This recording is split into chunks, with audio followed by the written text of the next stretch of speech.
ഒരു ദിവസം കൊണ്ട് ഡൽഹിയിലെ പ്രധാനപ്പെട്ട ടൂറിസ്റ്റ് സ്ഥലങ്ങൾ കറങ്ങിയ എക്സ്പീരിയൻസ് ആണ് നമ്മൾ ഈ വീഡിയോയിലൂടെ ഷെയർ ചെയ്യുന്നത്. ഇതിനായിട്ട് നമ്മൾ പണിക്കേഴ്സ് ട്രാവൽസിൻ്റെ പാക്കേജ് ആയിരുന്നു സെലക്ട് ചെയ്തത്. ഡൽഹിയിലെ കരോർ ബാഗിലായിരുന്നു ഇവരുടെ ഓഫീസ് സിറ്റുവേറ്റ് ചെയ്യുന്നത്. മലയാളികളാണ് പ്രധാനപ്പെട്ട എംപ്ലോയീസ്, അതുകൊണ്ട് തന്നെ കമ്മ്യൂണിക്കേഷൻ വളരെ ഈസി ആയിരുന്നു. പണിക്കേഴ്സ് ട്രാവൽസിൻ്റെ വെബ്സൈറ്റിലൂടെ ഓൺലൈനായിട്ടാണ് നമ്മൾ ബുക്ക് ചെയ്തത്. വെബ്സൈറ്റിൽ കയറുമ്പോൾ ഒരുപാട് പാക്കേജുകൾ അവൈലബിൾ ആണ്. നമ്മളതിൽ ഒരു ദിവസത്തെ ഡൽഹി പാക്കേജ് പെർ ഹെഡ് 600 വരുന്നതാണ് സെലക്ട് ചെയ്തത്.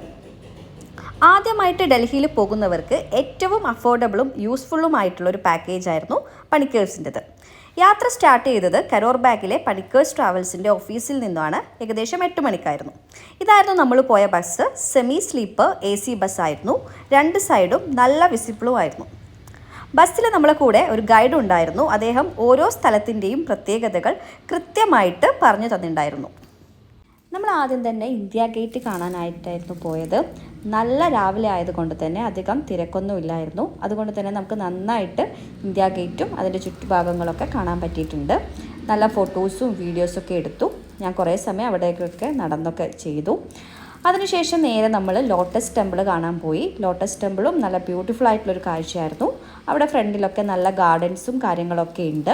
ലോട്ടസ് ടെമ്പിളിൻ്റെ പണി കുറച്ച് ചെയ്യുന്നത് കൊണ്ട് തന്നെ നമുക്ക് ഉള്ളിലേക്ക് പ്രവേശനം ലഭിച്ചില്ല. എന്നാലും നമ്മൾ ചുറ്റിലൊക്കെ കണ്ട് നല്ല ഫോട്ടോസൊക്കെ എടുത്ത് അതിനെ നന്നായിട്ട് ഭംഗിയോടെ ആസ്വദിച്ചു. അത് കഴിഞ്ഞ് നമ്മൾ നേരെ പോയി കുത്തബ് മിനാർ കാണാൻ വേണ്ടിയിട്ടായിരുന്നു. ഏകദേശം 240 അടി ഉയരമുള്ള യുനെസ്കോയുടെ ലോക പൈതൃക സ്ഥലമായ ഒരു മിനാരമാണ് കുത്തബ് മിനാർ. ഇത് ഇന്തോ ഇസ്ലാമിക് വാസ്തുവിദ്യയുടെ ഉത്തമ ഉദാഹരണമാണ്. ഇവിടെ ഓരോ കാഴ്ചകളും ശരിക്കും വളരെ ഭംഗിയുള്ളതായിരുന്നു. ഇവിടുത്തെ ആർക്കിടെക്ചറും കാര്യങ്ങളൊക്കെ നല്ല ഭംഗിയുണ്ടായിരുന്നു. മാത്രമല്ല അത്യാവശ്യം തിരക്കും ഉണ്ടായിരുന്നു. ഞാൻ ഓരോ ഭാഗത്തിലേക്കും പോയിട്ട് അവിടെ ശരിക്കും ആസ്വദിച്ചു. അവിടെ നിന്ന് കുറേ ഫോട്ടോസും വീഡിയോസും ഒക്കെ എടുത്ത് അതിൻ്റെ ആർക്കിടെക്ചറും കാര്യങ്ങളൊക്കെ ശരിക്കും കണ്ട് ആസ്വദിച്ചു. അതിനുശേഷം അതിൻ്റെ പിൻഭാഗത്തൊക്കെ പോയി. പിൻഭാഗത്തും കാഴ്ചകൾ ഒരുപാടുണ്ടായിരുന്നു. അങ്ങനെ നമ്മൾ നേരെ ഇന്ദിരാഗാന്ധി മെമ്മോറിയലിലേക്കാണ് പോയത്. ഇന്ദിരാഗാന്ധിയെക്കുറിച്ചിട്ടുള്ള ചരിത്രപരമായിട്ടുള്ള കാര്യങ്ങളും ഇന്ദിരാഗാന്ധി ഉപയോഗിച്ചിരുന്ന ലൈബ്രറീസുകളും റൂംസുകളും ബുക്സുകളും ഒക്കെ നമുക്ക് ഇവിടുന്ന് കാണാൻ പറ്റിയിട്ടുണ്ടായിരുന്നു. ശരിക്കും ഹിസ്റ്റോറിക്കൽ കാര്യങ്ങൾ പഠിക്കുന്നവർക്ക് ഒരു നല്ലൊരു അനുഭവമായിരിക്കും ഇവിടെ. അത് കഴിഞ്ഞ് നമ്മൾ നേരെ പോയത് നെഹ്റു മ്യൂസിയത്തിലേക്കാണ്. ഇന്നൊരു സ്പെഷ്യൽ ഡേ ആണ്. ഇന്ന് November 14th ആണ്. അതുകൊണ്ട് തന്നെ അവിടെ കുറച്ച് പ്രോഗ്രാംസൊക്കെ ഉണ്ടായിരുന്നു. അപ്പോൾ നമുക്കതിൽ ചെറിയൊരു പാർട്ടിസിപ്പേഷനൊക്കെ ചെയ്യാൻ പറ്റി. നെഹ്റു മ്യൂസിയത്തിൻ്റെ ഫ്രണ്ട് വ്യൂ ആണിത്. നല്ല ഭംഗിയുള്ളൊരു ഗാർഡനും ഒരു സ്തൂപമൊക്കെ ഉണ്ടായിരുന്നു. അങ്ങനെ നമ്മൾ അവിടെ നിന്നും കുറച്ചൊക്കെ നടന്നൊക്കെ കളിച്ച് നേരെ നമ്മൾ പുറത്തേക്ക് പോയി. അപ്പോൾ നമുക്ക് പോകുന്ന വഴിയിൽ നമ്മുടെ ഗൈഡ് ഓൾഡ് പാർലമെൻറ്റും അതുപോലെ ന്യൂ പാർലമെൻറ്റൊക്കെ കാണിച്ചു തന്നിട്ടുണ്ട്. ശരിക്കും അവിടെ നമുക്ക് പ്രവേശനമില്ല, പക്ഷേ ദൂരെ നിന്ന് നോക്കിക്കാണാൻ മാത്രമേ ചെയ്തുള്ളൂ. നമ്മൾ കുറേ ഫോട്ടോസൊക്കെ എടുത്തിട്ടുണ്ടായിരുന്നു ഇന്ത്യ ഗേറ്റിൻ്റെ അടുത്തും അതുപോലെ തന്നെ ലോട്ടസ് ടെമ്പിൾ, നമ്മുടെ കുത്തബ് മിനാറിന്നൊക്കെ.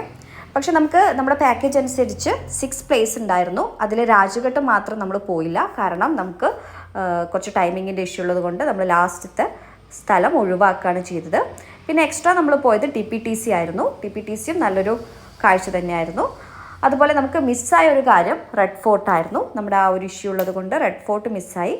ഇനി ഡൽഹിയിലേക്ക് പോകുമ്പോൾ തീർച്ചയായിട്ടും കാണേണ്ട ഒരു സ്ഥലമാണ് റെഡ് ഫോർട്ട്.